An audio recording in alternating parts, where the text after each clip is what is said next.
And hello again, dear ones. Reverend Robert with you here.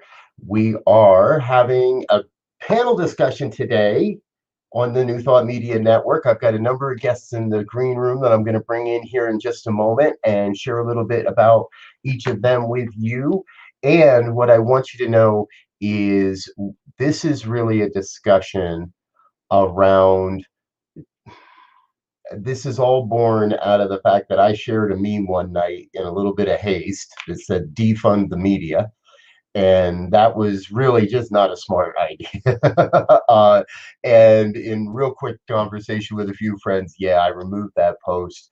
But it led to this conversation because it led a dear friend of ours, Mike Katioka, to put together this great panel of speakers and this great panel of people that we're going to bring into the room here with us here. So I'm going to bring each of these delightful people in no specific order, share a little bit about their bio with you. They're going to get just a brief minute to sort of share with us their overall perspective of the state of the media in America. And then I'm going to sort of get out of the way and give each of these panelists an opportunity to share in their expertise and who they are and how they show up in the world. So first up, Reverend Stephen Rambo. I want to make sure I get all this stuff right. So Reverend Stephen, he is the senior minister of the Center for Spiritual Living, Simi Valley in California. Previously served as at Founders Church of Religious Science in Los Angeles, and believes in and focuses much of his attention on community engagement for positive change.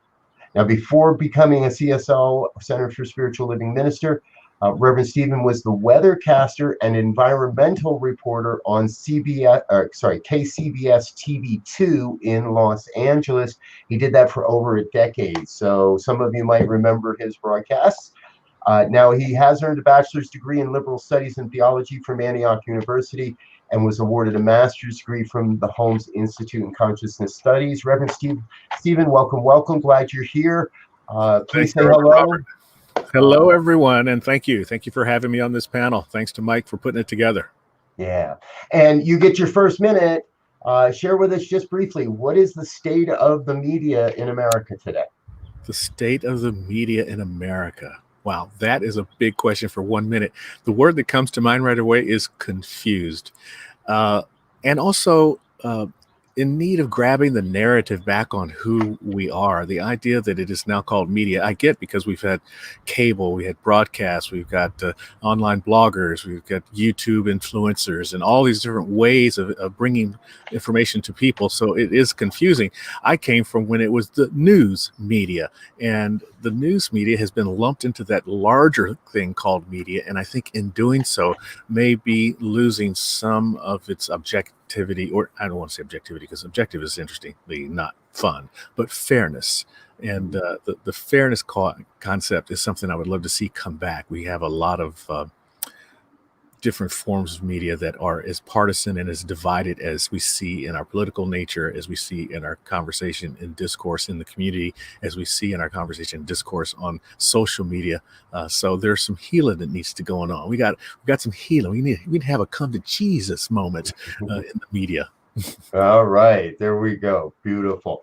And I was going to move to our second guest. However, she just popped out of the green room, so we'll wait for her to come back in. In the meantime, let me introduce you to Reverend Teresa Burton. Now, Teresa is an ordained Unity minister, and she is editor of the Daily Word, which is Unity's popular inspirational publication. She was licensed as a Unity teacher in 2014 and served Unity of San Francisco in a number of capacities before heading off to Unity Worldwide Spiritual Institute, where she graduated in 2018. A natural communicator, Teresa has enjoyed a career in publishing for more than 20 years, serving in a variety of roles in magazines, newspapers, and other endeavors. She's focused on medical and health news as well. And Teresa is proficient with website management. Oh, we need to talk. Online content creation. We really need to talk. As well as the dissemination of content via social media. So an expert in many realms. Welcome, Reverend Teresa. Say hello and give us your 1 minute view of the media, if you will. Well, thank you, Robert. It's really great to be here. And when I think about the media, I think about how so much is media. And to the earlier point, that what used to be the news media has grown to encompass so much. And that situation creates in itself a responsibility on the consuming public to vet what they're reading and what they're watching, and to ask some questions about it. Yeah. Not just do I agree, not just does this resonate with me, but who is telling me this? Could they have an agenda around what they're saying? What aren't they saying? And I think one of the most important things for all readers and all watchers to do is to make sure that you get your news and your information from more than a single source. Yeah. And even track the opinions and the reportings of people who don't agree with you, just to broaden the kind of information that's coming at you, so you can better consider its veracity and consider its origins, and have a more informed opinion about what it is you're taking in. Yeah, wonderful, great, thank you. You're welcome. All right, well, we were just going to go to Sally Ann, and she blinked out again. So let's go over, and I'll introduce you to Fred Brown. Fred is retired from the Denver Post, retired back in January 2002. And it says here he spent most of his career covering government and politics, occasionally appears as a political analyst on television or as a moderator of political debates. Mr. Brown teaches media ethics at the University of Denver and consults with regional and national law firms about media standards. He's active in the Society of Professional Journalists, having served as the national president and co-author of the Society's widely used Code of Ethics for Journalists. He earned a bachelor's degree from Colorado State University and a master's degree from Northwestern University's Medill School of Journalism. Hope I said that properly. Mr. Brown is a recipient of several local and national awards for writing and community service. Sir, I am so grateful you're able to be with us here today. I'm in Colorado as well. Everybody else is all over the country, but it's great to know that we have another Coloradan in the house, and you have a long history in ethics here. Please say hello and share with us your 1-minute perspective of media in America. Hello, I'm happy to be here. And as you know, Reverend Robert, it's very warm here today, but that sometimes happens in Colorado. My perspective on the media is that it is defunding itself, or maybe I should say defunding themselves. I think I tell my students in media ethics that don't use the word mediums to refer to the media. Media is already plural, and media talk to the living, whereas mediums attempt to talk to the dead. So don't do that. In terms of being fair and being objective, there's a kind of a disturbing movement among younger journalists in particular now that, maybe we ought to take sides. And I think that is not a good trend.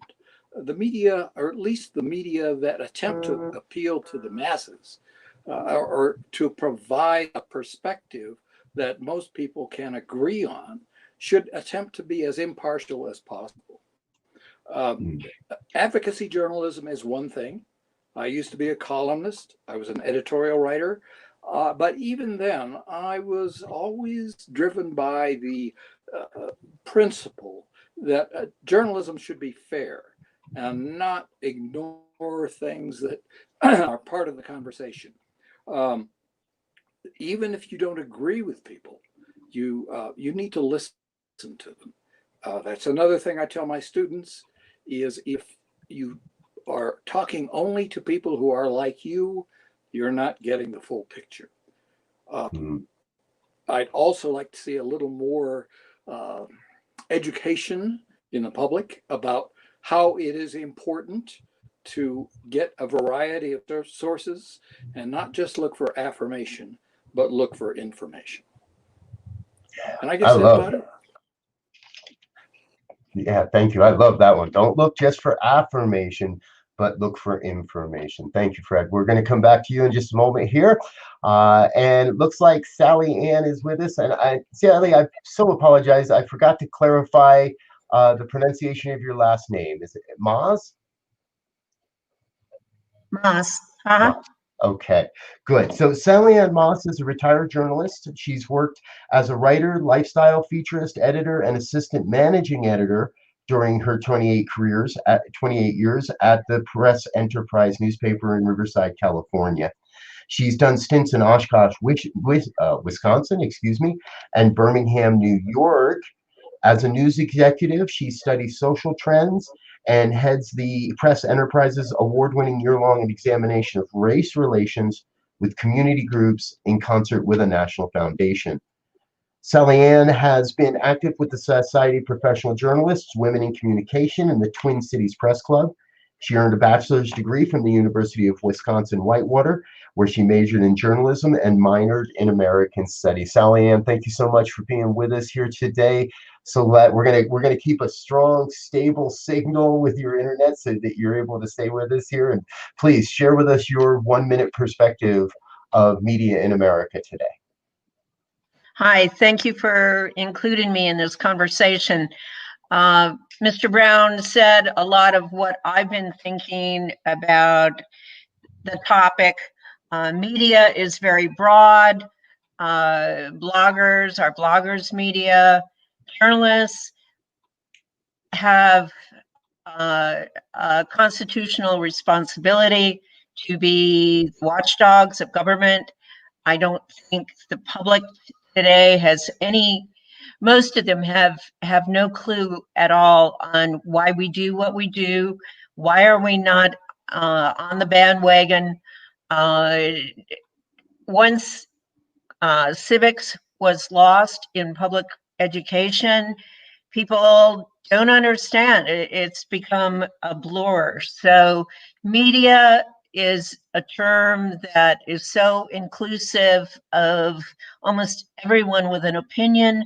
I think since I come from the print side, a print journalist comes up through the trade with a code of ethics, which is understood on what you do, what you don't do.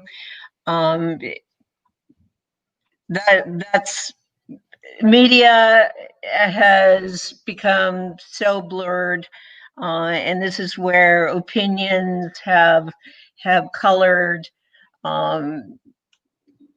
the public's view of journalists. And I wish we could get back to understanding what journalists do and how valuable journalists are for the functioning of a democracy. Yeah, beautiful. Thank you. Yes, and I trust I intend to learn something today in that regard, how valuable journalists truly are. So, okay, folks, here's what's going to happen. We're going to bring everybody back into the studio and into your screen and start with some discussions where I have a specific question for each of our panelists. And I want to make sure that I get, I'm going to bring everybody back in the room in a specific order. That way we're able to make sure that I have the best questions and everybody gets gets the opportunity to be seen. So give me just a second here. But the idea is we're going to bring back all of our panelists and share with you a little bit more of a deeper discussion. So I'll have a primary question.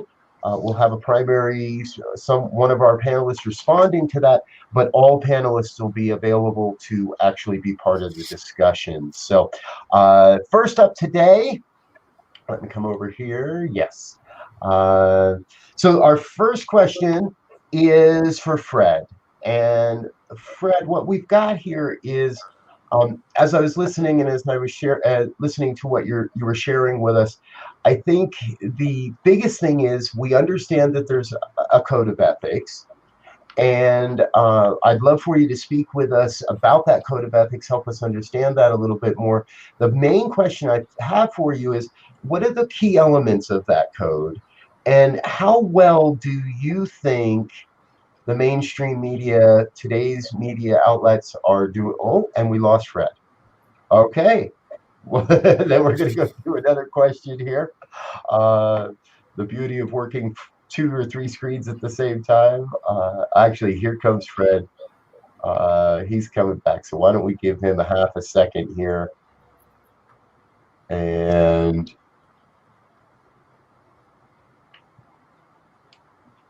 we're going to give him a second to let his internet settle in.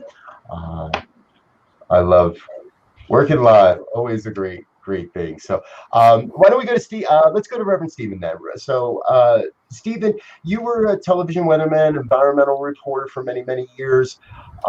Climate change continues to be a global news story. How would you assess the media's overall coverage of, number one, climate change, and number two, the various aspect, all the various pieces of social change and environmental change that we're moving through right now? Okay.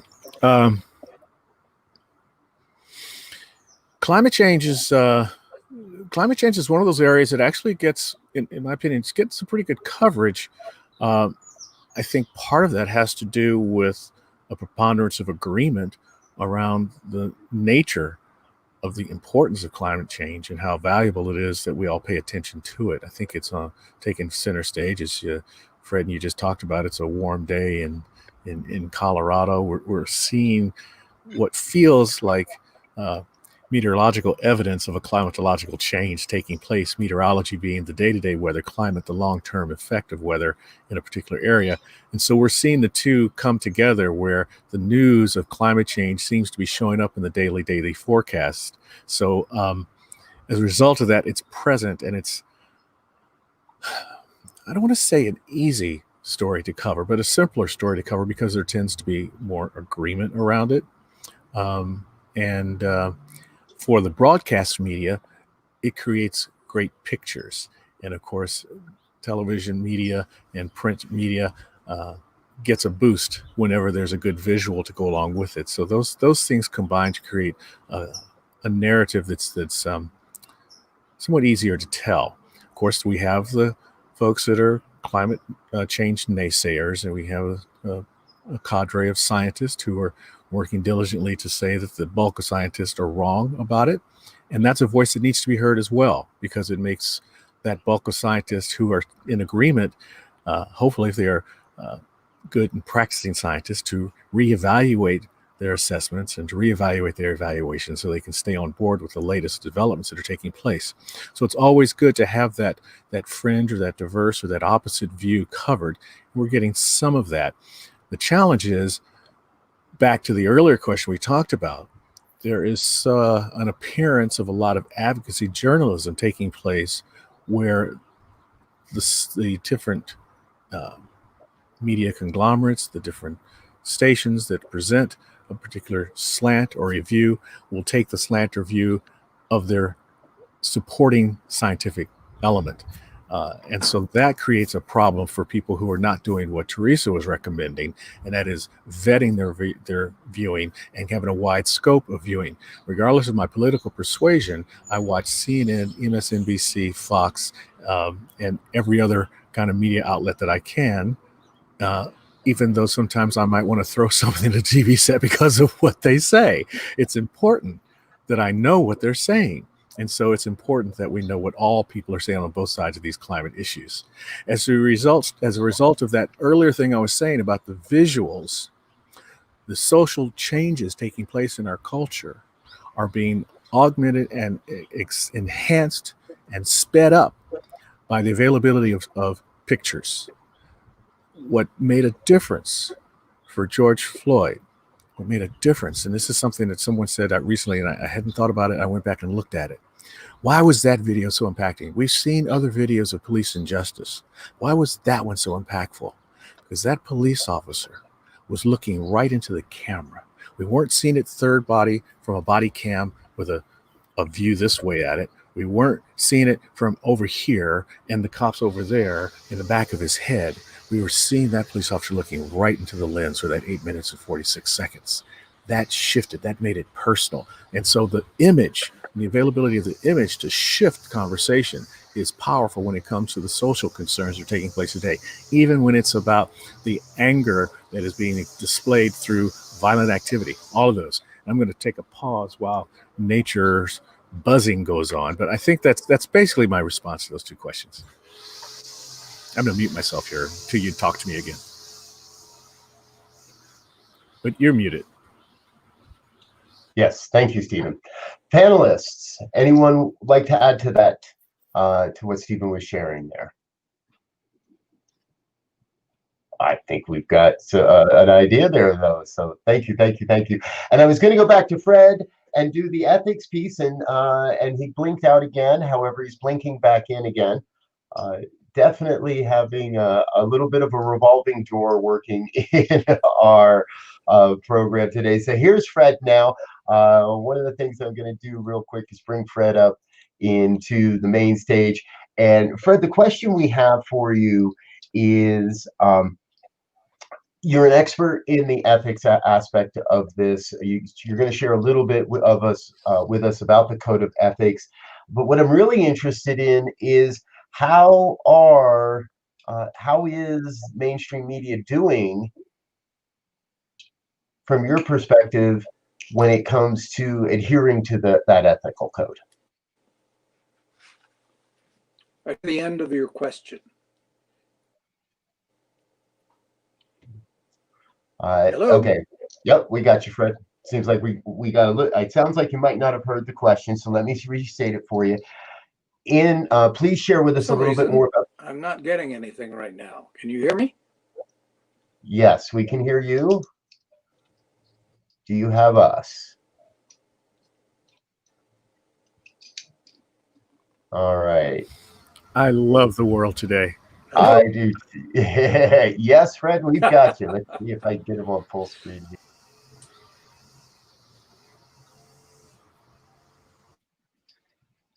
All right. Well, we're going to give Fred a chance. We're going to give Fred's internet. Okay. If you want to speak, can you see yourself on the full screen?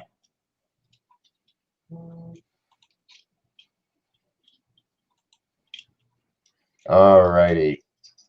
Well, let's go to Teresa then. And what Teresa, the main question we have for you, Daily Word, you're the publication you're the editor of. It's a source of inspiration and positivity for so many. Social media is now become a source for inspiration as well as news, as well as information. But we also see the negativity, the flip side of that, the trolling, conspiracy theories, misinformation that can run rampant and just get to so many people so quickly, it seems, through social media. Would you say, as a user of social media for good, should there be stricter content controls, or is the absolute free flow of any information good, supportive, helpful for where we're going as a culture, as a society? And we'll bring Teresa up here on the main screen for you. I'm actually going to say yes to both of those questions. I think it's important that the internet and social media remain an open forum. And it's really unfortunate that we can't trust people to rely upon the better angels of their natures to use that forum in a way that's positive.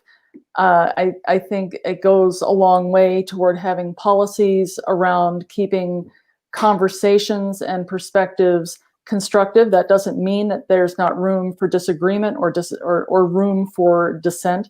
One person's negativity is another person's realism, and that's all fine. But when language and when image becomes disrespectful, abusive, and again, a subjective standard, I do think that there needs to be some kind of policing in terms of policy stated up front, or even, people tend to police one another, although lately I think a little too aggressively around that. I'm going to go back to my earlier point, which is that as more and more people themselves become the media, and what we understand as media becomes more and more amorphous, then it's incumbent upon the people who consume that media, however it's presented and however it's consumed, to exercise their power of discretion around, this is what I want to see, this is what I want to read, and this is what I don't want to. Yeah, I hear you. Thank you. Panelists, anybody like to add to that? We're finding consensus, I believe, as we go here today. So let me move some people around again. We're going to try and go back to Fred. Fred, can you hear us now?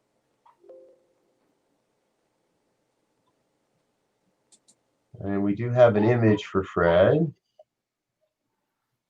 but it seems like we're still not seeing a full connection there. So I'm gonna move ahead, and we're gonna chat with Sally for a minute. I'm gonna ask our ministers to do a prayer in the background for Fred's internet connection. And we can use the chat. Let's hear from Sally first, and then we'll come back around and chat with Fred near the end. Sally, our question for you, you've worked as a Pulitzer Prize winning newspaper for nearly 30 years. You've had, and some of that has been during periods of booming circulation and substantial regional influence. And newspapers have since been in what appears to be a steady decline, and local newspapers especially have suffered across the nation. What's been the impact on society, on governments, on our culture due to this downturn or this seeming downturn in the print media? The downturn in use of newspapers has resulted in people being attracted to silos of information, which reinforces their point of view. One of the things I remember when the internet was coming into view, and as an editor at a very well-respected daily newspaper, I remember us not being in a panic. We were thinking it would be an auxiliary point of information. Print newspapers, we felt people would appreciate the serendipity of turning the page, being caught into a story that you might otherwise not have read, but the headline catches you, the photo catches you, something catches you. We thought that would be appreciated. As newspapers have declined over the last 20-some years, people go to reinforce their point of view, and we're losing an awareness of other cultures, what's actually going on. The biases, people don't understand that. They think that journalists are biased. In my Facebook page, I keep people in my normal flow who I totally disagree with their point of view, but I need to be aware of what they're thinking, what they're saying, and it's quite an education where they're not good consumers of information. One of the things that I remember as a young reporter at the Press Enterprise, one of the sayings was, if your mother says she loves you, check it out. You don't assume the truth of anything. And things are being repeated, and it goes to, well, I saw it on the internet, it must be true. It is amazing how many things are being repeated, and the people who are doing it, if they're in my little Facebook community, I know them. I don't keep strangers in there, and there are people that I actually like, but the things that they are fed and they're repeating, and they have no idea how old that information is, how distorted that information is. So I would say that as consumers of information, if we were going to do anything, even in CSL communities around the country, would be to have almost like a continuing education program where how do you use the media? How do you judge it? And again, going back to that media, everybody's in the media. If you have an opinion, if you write a blog, are you in the media? Maybe you are. But I think being a consumer of information, and there are charts showing the national journalist media, what's in the center, what's on the right, what's on the left. A lot of people have no idea that article that they read is coming from a very strong point of view. So becoming a more sophisticated consumer of information would be something that would be a positive for society, so that you could say, I no, those are not my values. The pace is so fast; things are coming at you so fast that I think people they don't have the time to sit and reflect. And so, educating people to how to become a consumer of information would be a positive. Absolutely. Thank you, Sally Ann, so much. Reverend Teresa, yes, please. I would just like to make a comment and maybe ask a question about that. Specifically with regard to newspaper coverage. It occurred to me as you were speaking that I remember years ago that it was almost easier to consume content from a newspaper if it meant dropping a quarter in a box, or maybe there would be an abandoned section of a newspaper in a doctor's office that you could touch and not feel afraid to touch it. It was just easier to get a newspaper. Now, reading a newspaper involves finding it online, maybe subscribing. Now newspapers have firewalls. Well, they'll give you a little bit of their content, but not really so much as you can explore. There's more of a commitment involved in reading that, and I'm wondering if you think that's an impediment to why people aren't reading it as much. I don't know if you're tracking any trends, but I've noticed that several newspapers are lifting the firewall on their COVID coverage as a public health service, so people can read it without necessarily subscribing. And do you think that kind of thing is an incentive for people to go back to newspapers? And then, of course, there's the survivability of the newspapers themselves if they give too much of that content away. And do you have anything to say about that? Are you asking my opinion? Everybody's, but yours specifically. Yeah. Newspapers are getting more and more difficult to have access to. I live outside of Redlands, California, in a canyon. I'm on the opposite side of the street of City of Redlands, but because it's a rural canyon, I can't get home delivery. So my late husband, and I, both being editors, it was really important for us to get the LA Times. Well, as they were not going to drive into the canyon to deliver one household a newspaper. So then I would go up to the 7-Eleven and try to get a newspaper.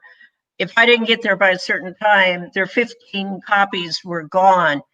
So it is becoming more and more difficult. It's a double-edged sword. They physically are not there to buy. I've gone around town. I need a copy of the Sunday LA Times. No, we don't stock that anymore. So are people wanting to read it? A lot of times, no, they don't want to bother. And those who do want to read it can't find it. And you go back to the online copies, you're entering your silo again, where from the print point of view, turning that page, coming upon an article that you hadn't sought out, but it adds to your overall information. Um, so how we're going to deal with that? um, just the shrinking numbers and the economy of taking newspapers into neighborhoods where the newspaper habit doesn't exist, and so it's becoming more and more difficult to, even if you wanted to read it. And you mentioned picking up a copy in the doctor's office or at a coffee shop. Absolutely. And maybe one of the ideas for a circulation department would be, go ahead, take some of those free copies, go around to all the coffee shops. Don't ask them to put down their quarters to buy it. Just leave it there. Let people get exposed to the fact that there is a serendipity of finding stories that you wouldn't have thought you were going to be interested in. That's huge. I really appreciate Teresa for bringing that up. And you're right, Sally, it is a challenge. And I've often wondered how our ingenious capitalist entrepreneurs are missing this golden opportunity. Because I can right now open up another window here to Amazon Prime and watch 40,000 movies, or Hulu, or Netflix, or this is a wonderful opportunity to. And I've often thought, maybe this is my business idea. I should do it myself and just shut up right now and just go do it. But I'm going to share it. And that is to have a subscribership like the same kind of thing. I know I get my Apple News every day, and it's got a bunch of different articles, but it's the same kind of thing you're talking about, where they give you a little bit and then you have to subscribe. If we could, this is an opportunity to create a conglomerate of newspapers in a subscription service, so I could have them all. So I could read the Washington Post, I could read the New York Times, I could read the Austin Free Press, I could read the American Statesman, the Dallas Examiner, or whatever the newspapers are all over the country. And I'd pay $9.99. Just monetize this in the same way, because this is a goal. This is what we need. And then what happens even now when I do go online, looking at news articles, I find that I go right into some of the same kind of practices that happen when I'm on Facebook. Hey, that looks interesting. There's a link. Click that link, and I'm down in the internet rabbit hole of more and more stories. So it's really about us. I think, yes, it's not like it has been, and it's never going to be like that again. So it's time for ingenuity to come to the forefront and create a vehicle for us to spread a wide variety of news. And this is really an opportunity for someone to live in Los Angeles and read papers from coast to coast, because I paid $3.99 a month to get access to a bunch of papers. This is for us to as consumers to put that out there and look for those sources. Now there's a new vision for the future of media. I love hearing these things. Thank you, Rambo. We've got Fred with us, so I do want to see if we can get Fred in on this conversation and share a little bit. Whoops. I was briefly. Yes, we've got you now. Let me get you moved up in the list here. Okay. So Fred, really the question that we really want to know, and we'd love to hear from you, is help us understand the ethics just a little bit more. But overall, sure, from your perspective as a professor of media ethics, how is, quote, this big thing, how are we doing ethically? It's a mixed bag. Let's put it that way. At best, as we talk about how do you tell what's a responsible media outlet, I think one of the ways you can check that is to see if they have posted their code of ethics online and made it accessible to the public. All of the really good newspapers, at least, do that. You won't find very many broadcast outlets that do, but there are. Ethics is one of the things that's taught in journalism school. It is a surprise to a lot of people that journalists are taught to adhere to a code of ethics, and some of them don't do a very good job of it. One of the sayings I remember from a documentary that was made some years ago about an alternate newspaper in the Bay Area was the documentary was entitled "Tell the Story and Run," which is really the attitude that a lot of early journalists had, that never mind the consequences. For at least the last 20, maybe 40 years, journalists have been more concerned about the consequences. It's not just a matter of getting people in trouble, it's also being concerned about what effect your storytelling is having. And sometimes that effect is bad, and that's okay as long as something good is your objective. But don't just report in hopes of getting somebody in trouble. That's not a good end. You need to go on the problems as a journalist and talk about possible how people are working to find solutions to the problems you've talked about. Yes, absolutely. I think that's one of the biggest things we're here. And I think also that's why these dear folks have agreed to be on this program today, is because we're looking for that future. We're looking Am for I still here? Yep, we got you, Fred. So, okay.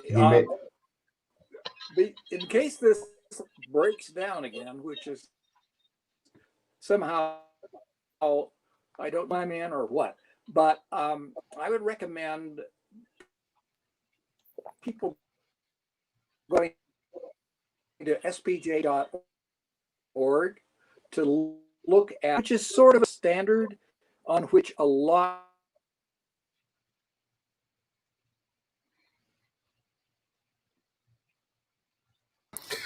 I think it's be a good time to throw up his graphic. I think that's what he's leading into. There we So go. I'm gonna pretend to be Fred for a minute. There it is. The Society of Professional Journalists has a code of ethics, and I believe what he was saying is you can go to these folks to Google that Society of Professional Journalists, and you can pull up this code of ethics, and then to Sally and Teresa's point, if you are going to be a good consumer, you check that code of ethics, and then you see it. If it's something that's being displayed by your particular media outlet, at least that'll give you some guidelines on whether they're adhering to some kind of a standard that is deeper than this is my opinion and this is how I feel. Because we all have an opinion. We go to the media. I think we go to the media because we're looking for a wider opinion and more views and more input, not a regurgitation of my own opinion. Why do I need to hear my own opinion? I got it. I'm looking for you for a wider vision. And I think that's where the media has maybe missed some of its messaging in giving that wider opinion. Yeah, thank you, Stephen. And that's one of our sort of follow-up questions for everyone here today is, and we've touched on it, some of you have touched on it specifically, how would you recommend people quickly or easily verify their sources? I sometimes use a hashtag fact-checking saves lives. And I know I've been guilty of sharing things online that aren't entirely true or misinformation. I've also been able to, there's a really great tool that Google gives us, Google image search.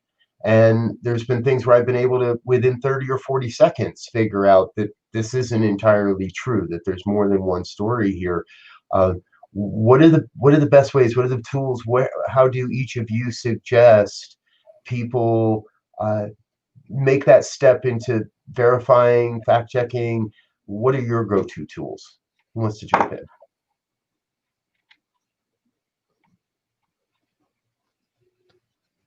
Everyone's rapidly thinking, folks. Yes, Teresa, please. I actually don't use tools like that. I am aware of them.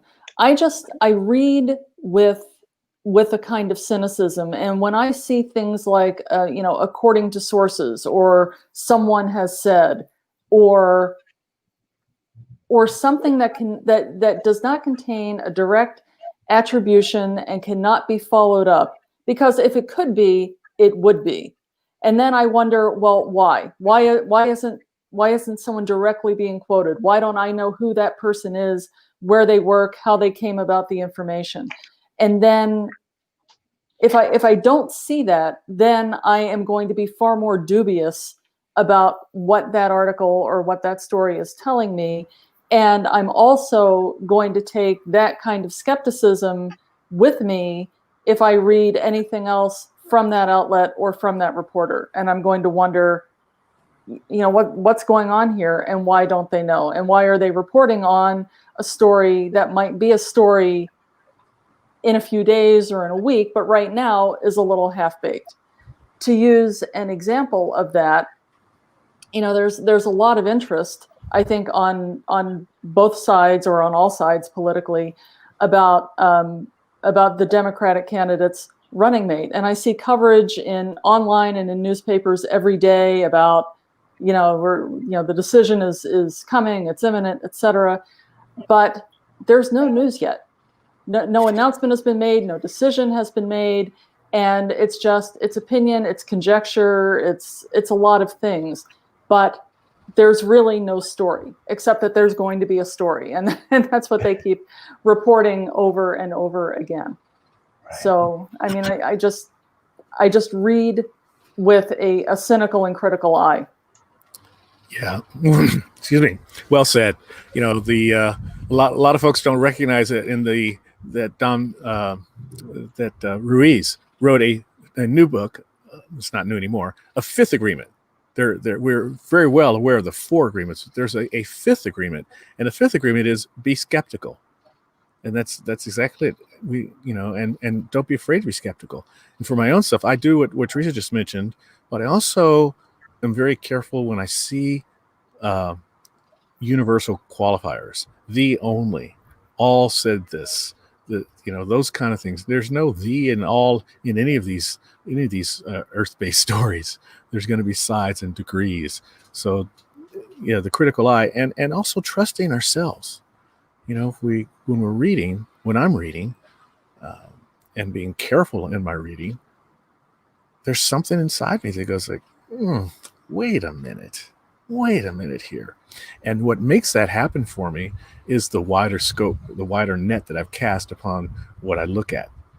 So the wider the net we cast upon what kind of our stories we're harvesting, the more fine-tuned that inner wait a minute is for us, so that we can become more careful consumers.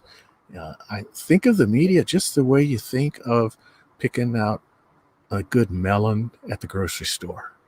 Rarely does anyone walk into the store and just pick up the first melon on the pile. You look at them, you grab them, you thump one, you move it around a little bit, you take a look at it, you analyze it, and you pick the one you want. Or particularly when it comes here in California, the avocado. Am I going to eat it today, or am I going to eat it next week? You're going to take some time with these kind of things. And what we put into our minds is equally as important as what we put into our bodies, and should be taken with that same kind of element of analysis and critical thinking.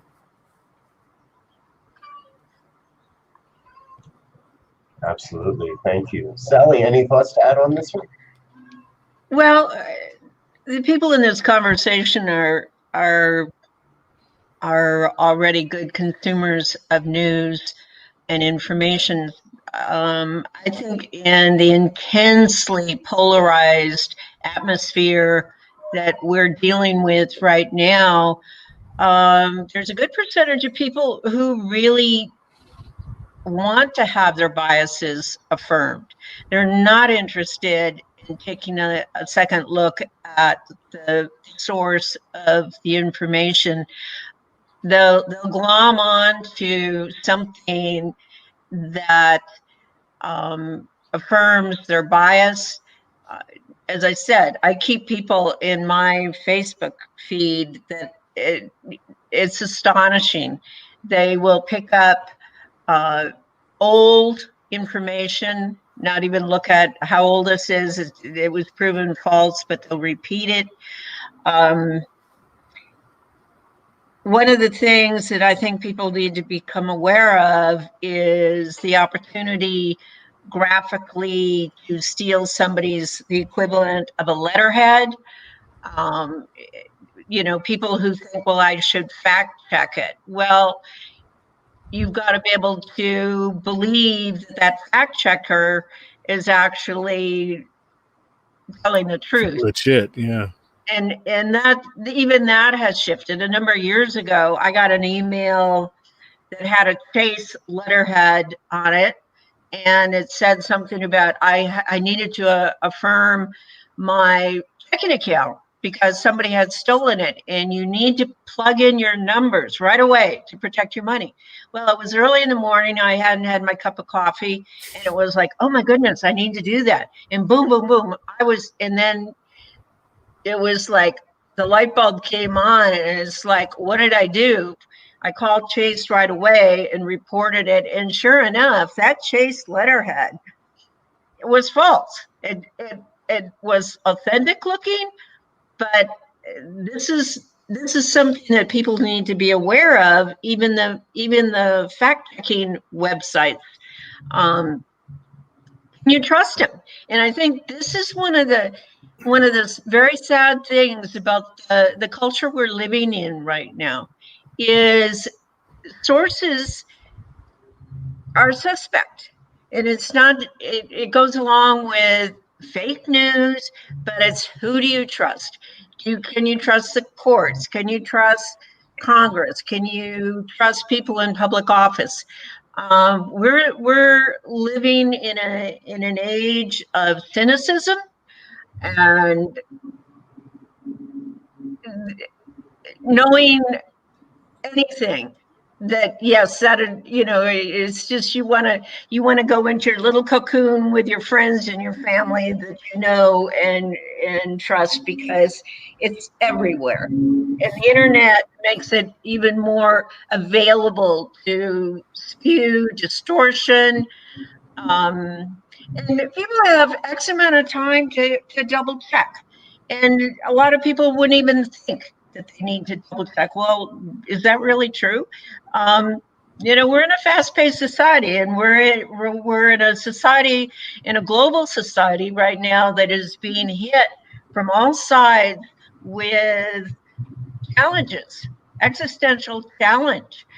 And who's going to take the time to say, well, that's an interesting point of view, but that might not be really accurate. Sally, you bring up a really great point, and I would just add to it by saying, who takes the time are the people that are on this kind of a panel watching us right now. They're the folks that take the time, because we have a very special audience here, right? Yes. And a lot of us also have Facebook feeds very similar to your own.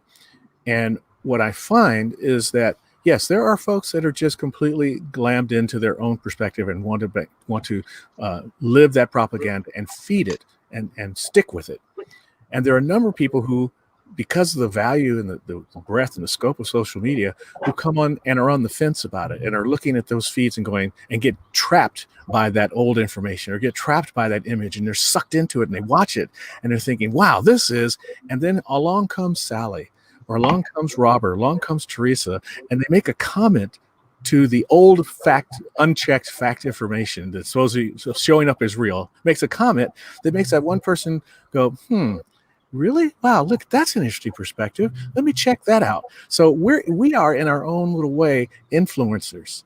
We're a special audience. The New Thought Media audience is a special audience. Not a lot of people are on New Thought Media Network, but the ones that are in our same kind of thought basis, in our same kind of consciousness. And we have a responsibility to take on the kind of things that we're talking about, this wider scope, and to be willing to post the counter idea or the expanded idea for that one person who doesn't take the time, who's not willing to take the time, but might be caught by our post and think, that's pretty strange. They're the only person on this whole post that said that. I wonder why. And now we made that one difference. And that's all we did. That's all. Just one today. That's enough. That's enough. Exactly. Thank you for that, Reverend Stephen. I want to chime in just briefly because, Sally, you're speaking to some things that I think are really important as well. And the integral crowd, my integral friends, say that we're living in a post-truth reality. When we look at deep fakes and both video and audio, it is incredibly difficult to just know what is absolutely true, absolutely not true. And we all have to be able to make those discernments. I've heard both Teresa and Stephen and all of us today speak to listening to our intuition and doing the work of confirming that this is not a spoofed account that I'm replying to, that this doesn't feel right and it doesn't look right. We can add the two together to help to make that discernment. Now, with that, Reverend Stephen is just speaking to, I think, is one of the most important topics. How do each of you make inroads to break that confirmation bias bubble? How do you make inroads? Because I know that just telling somebody they got it wrong on Facebook doesn't quite often work for me. So how do we go about breaking through that bubble and helping somebody that has a very strong confirmation bias? How do we help them to see that and to even consider a different perspective? And my eye just went to Teresa, so we're going to throw that one your way, dear one. Okay, well, immediately my mind went to, there has to be a willingness on the part of the person to want to entertain a new perspective. And if that willingness is not there, then all of our effort is going to be for nothing, and will likely create a disengagement or a resentment or some kind of loggerhead. So I really don't know what the answer to that is. How do we get people to do anything? They have to want to do it. So I think what is ours to do is just to keep showing up with integrity and with openness and with an always willing attitude of engagement, just to keep that door open and to keep that invitation extended. But beyond that, how do we manipulate people into doing or behaving differently? I don't know that we can, or that we should. Yeah, just like the universe doesn't coerce anybody to do anything. A friend of mine likes to talk about himself. He calls himself a recovering narcissist. He loves to talk about himself. And then after he's finished talking about himself, he says, "Enough of me. What do you think of me?" And that's really valuable, I think, in this conversation right now. And that is to get curious. To get curious. I don't really want to change your mind, but I want to know, how does it you think what you think? Tell me about your opinion. Tell me how you came to that opinion. What things have happened in your life to influence you to have that opinion? Let me get curious about you and your opinion, because everybody likes to talk about themselves. Everybody likes to talk about their favorite subject, me. So once that starts happening, then maybe you listen carefully, you might find an inroad. Or maybe you don't. Maybe you don't. But you've engaged in a dialogue and a conversation with somebody who was completely polar to your own perspective. And perhaps now I have picked up some new information. And maybe a crack has happened that allows them to pick up some new information too. So really, she's right. Manipulate, not going to happen. Change somebody's mind, not likely unless they're willing to be changed. But I know that they will ask the question like, "Hey, tell me about your thinking. Tell me what you thought about that. Why do you believe that?" And then see where it goes from there. Engage a conversation. Yeah, great advice. Thank you. Sally, anything you'd like to add to this one? Well, what was coming into my mind right now is how media ownership has shrunk, where we have a limited number of corporations owning news outlets within a geographic area, and that's changed. And I don't know that the general public understands that when you have a corporate owner who owns the radio, the television, and the print media, that one of the reasons you are not getting diverse opinions is because of the ownership of the competing media. And that changed.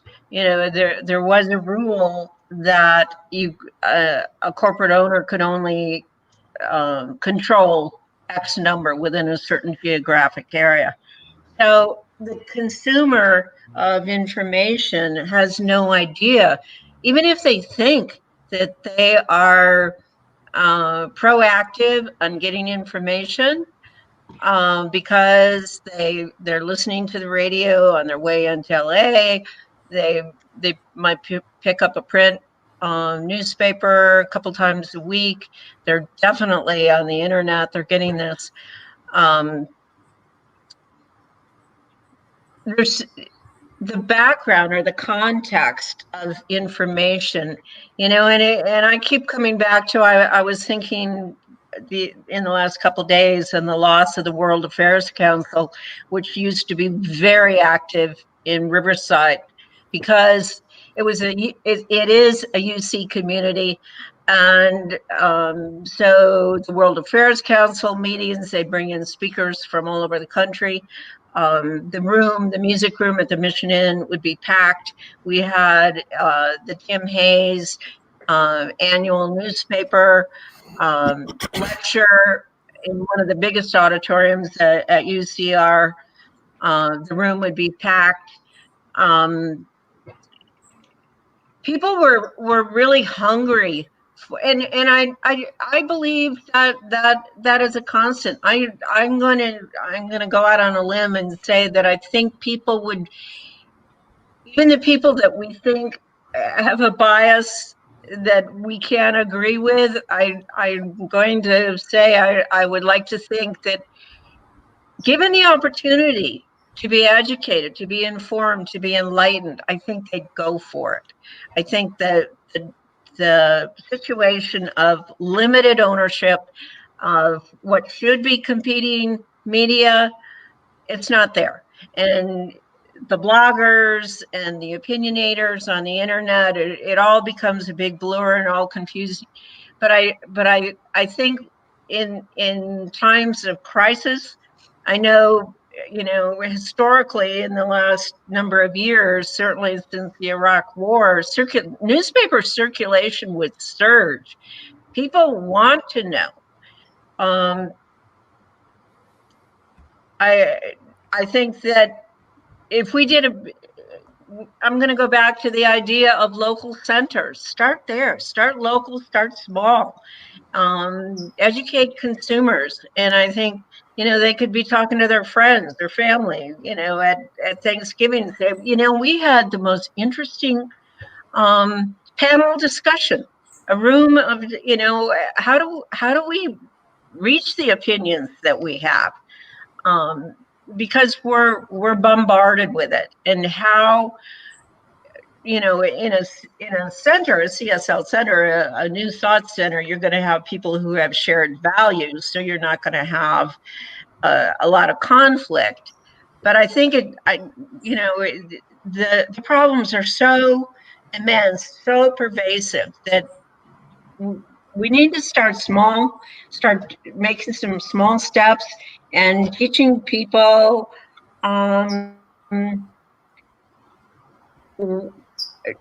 the bigger threads in information sources. We'll leave the bloggers to the end of the table, but we've got so many crises going on now with the pandemic, global warming, race relations, the economy in the dumpster.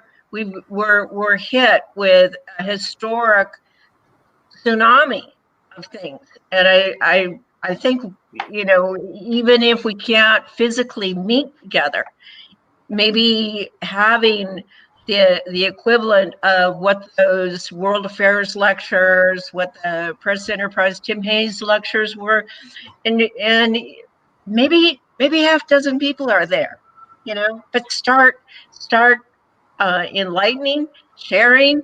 I think there's going to be a real hunger, because I think people are overwhelmed and very saddened. And I think the idea of, well, we want it to go back to the way it was. It's not going back the way it was. Where is it going? Where's it going? What do we need to do? What role do I play in where we're going to go? Absolutely, Sally. Incredibly valuable questions, I think, for everybody. And this past year, I keep being reminded again and again, and I hear you speaking to this, that famous Margaret Mead quote, right, folks? Nothing will change the world like there's nothing like the power of a small group of committed individuals to change the world. In fact, nothing else ever has. And I do believe there is a sense of buy local. Let's get involved in the local communities. Let's support our friends and neighbors down the road rather than the big outlets. And I'm going to not name those big, huge names that you're all thinking about right now. And how do we get back to a more intimate experience of spirituality, of politics, of local governance, of all these things? And so in the time we have left, what I'd like to do is I'd like to hear from each of you here. We've covered a lot here, folks. And for those watching, thank you so much for sticking with us on this, because it is a deep conversation. It's not something that we're going to snap our fingers and change. And one of the other things I've been reminded about, there's a great meme that I keep seeing, and it says, "Face it, back in 2015, nobody that had to answer the question, where will you be in 5 years, got it right." Nobody got that question right. So we're not gonna come back in 5 years and ask you if you got this right or not. But from your perspective, what do you see? What is the vision that's emerging through you, or you're catching, for the media? Again, whatever that might mean. But what's your vision for 5 years out? Where are we going to be in 5 years when it comes to print, to broadcasts, to conglomerates? What would you like to see in 5 years from now? Again, I don't ask the easy questions.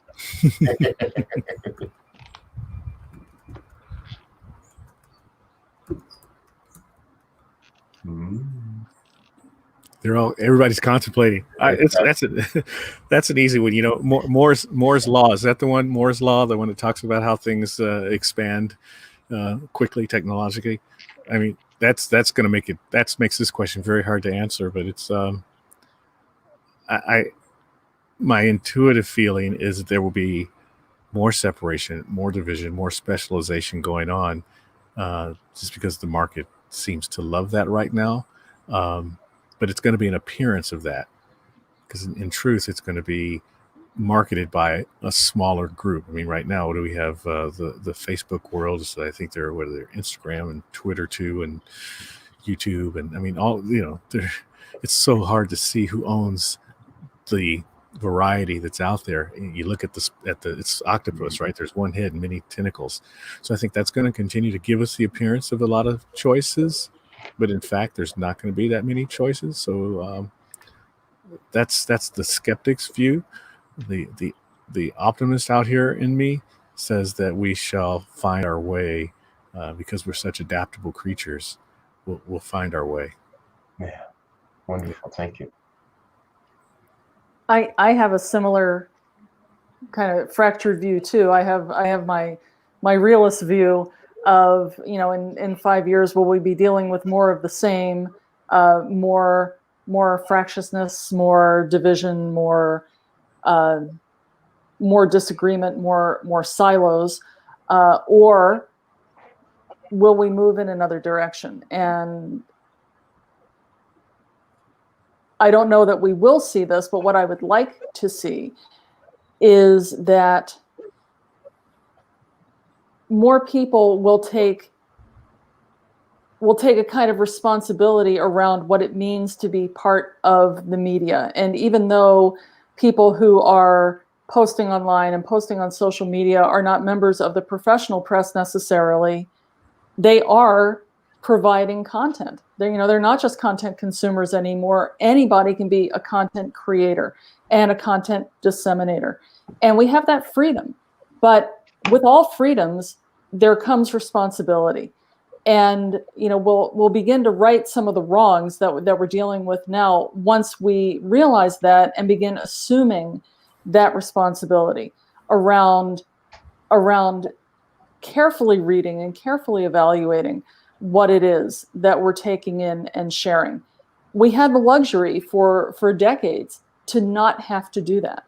But, you know, Sally's right. We're not going back to the way it was. So we have to embrace, you know, what we have all, through activity or passivity, have contributed to creating. And that is, everybody has an opinion, everybody can share it, anybody can receive it, anybody can pass it on. And, you know, we have to use our judgment, our discernment, our wisdom around just what messages do we want to put out. You know, I was thinking during an earlier discussion, I was remembering, when was the Orson Welles radio show War of the Worlds? That was in 1938, I think. And you know, there were people, I wasn't alive in 1938, but I've read that there were people running out in the street convinced that, you know, that the world was being overrun by aliens. That's how easy it is to convince somebody of something that is objectively not true. And the responsibility is ours to take those reins back and decide what is true. And then just the message that I would have specifically to this listening and this watching community is that we are New Thought people. We want to affiliate and align ourselves with things that are positive, with things that are empowering, but it's also important to engage the world where it is, as it is, and to be realistic about the very real challenges that we're going through, and not shying away from being knowledgeable in the objective truth of what it is we're living through. Yes. Yes. Thank you. Very well said. Thank you. Sally, I can almost see the smoke coming out of your ears from how deeply you've been in thought and contemplation around this question. And we'd love to hear from you as well here on this one. Well,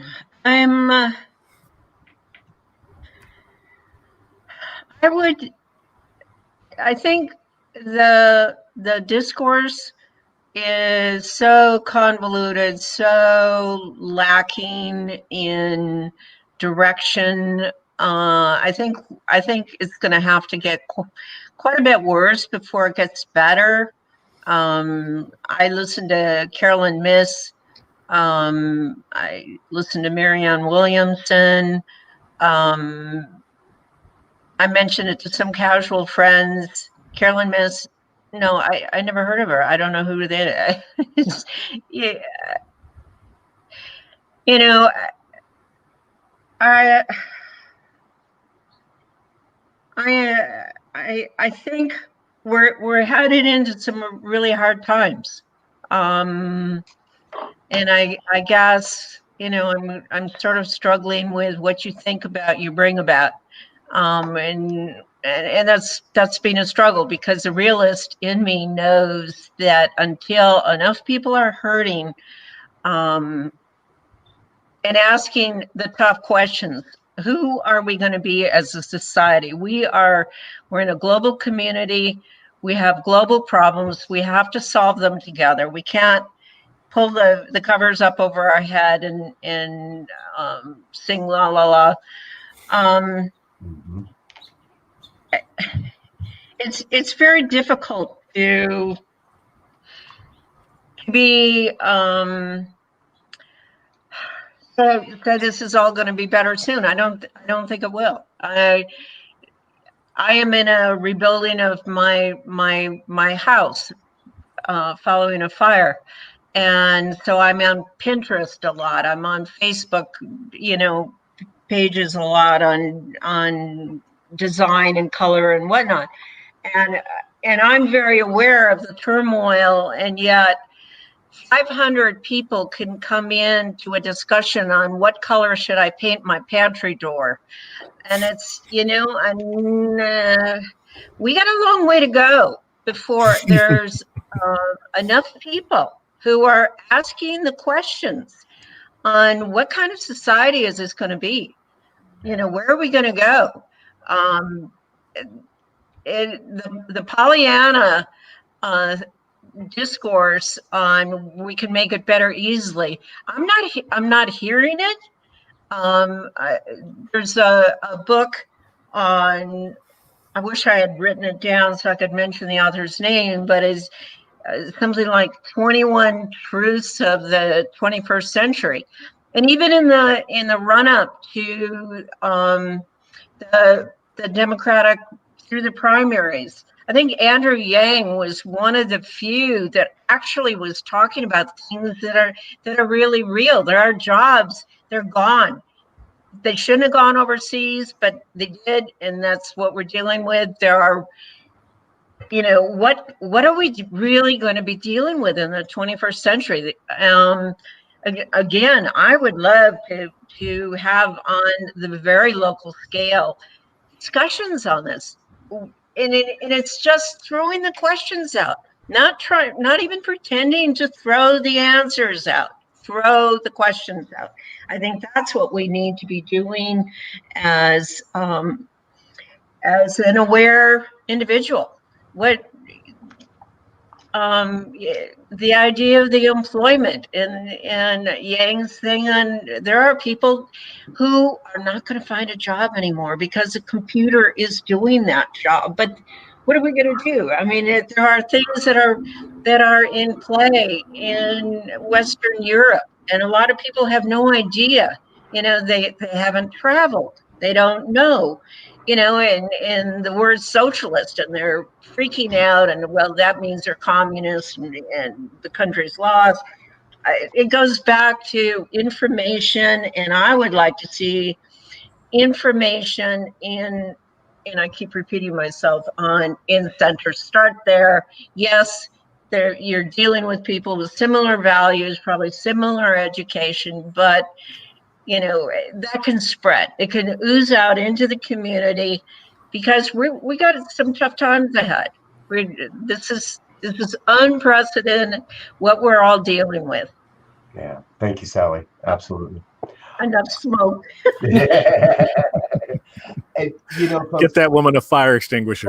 Yes. Some iced coffee here. There we go. So, folks, what I keep hearing, and we've just about run out of time here, so I want to just kind of wrap this up and let you know a little bit more about how you can stay involved with this conversation, because I hear that from all of our guests. We do need to stay involved, and whether that's in a grassroots movement, if that's in small local communities, if that's at the national level, if that's out marching in the streets, or creating memes and blog posts on the internet, or being a part of discussions and broadcasts like this, we all are being called to take some action. And I think the big question I keep hearing, what is mine to do in this regard? And we can ask that question in a lot of places. What is mine to do in regard to racial injustice and racial equity? What is mine to do in women's rights, in gender equity? What is mine to do in climate change, in that realm? What is mine to do in the political realm?